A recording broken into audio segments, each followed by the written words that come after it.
Hi friends, Vitthal Joshi. या व्हिडिओमध्ये आपण सरासरीवर एक महत्त्वाचं उदाहरण पाहणार आहोत आणि शॉर्टकटमध्ये याचं उत्तर कसं काढायचं त्याची माहिती पाहणार आहोत. तर प्रश्न आहे पहा, एका वर्गातील 30 विद्यार्थ्यांचे सरासरी वय 15 वर्ष आहे. जर त्यात शिक्षकाचे वय मिळवले तर सर्वांच्या सरासरी वयात 1 वर्षांनी वाढ होते, तर शिक्षकाचे वय किती? आता शॉर्टकट काय माहीत आहे का? तर सुरुवातीला काय करायचं आपल्याला, की सुरुवातीचं हे करायचं पहा, की सुरुवातीचे विद्यार्थी किती आहेत? 30 आहेत पहा.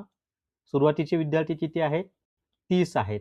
त्याच्यानंतर काय करायचं आहे आपल्याला?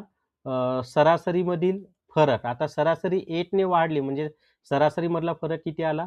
1 आला. त्याच्यानंतर अधिक नंतरची सरासरी करायची आहे. आता नंतरची सरासरी कशी काढायची आपल्याला? तर या ठिकाणी पहा, जर पहिली सरासरी 15 असेल, तर नंतरची सरासरी 15 अधिक 1 केलं तर किती होणार आहे? 16. मग 30 गुणिले 1 केलं तर 30. 30 आणि 16 केलं तर 46 हे आपलं उत्तर येतंय. किती नंबरचं ऑप्शन आहे?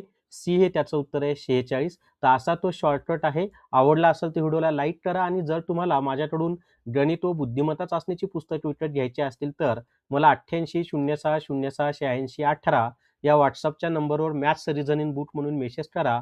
घरपोच तुम्हाला ही पुस्तकं मिळून जातील. तर या व्हिडिओमध्ये एवढीच माहिती. Thank you very much.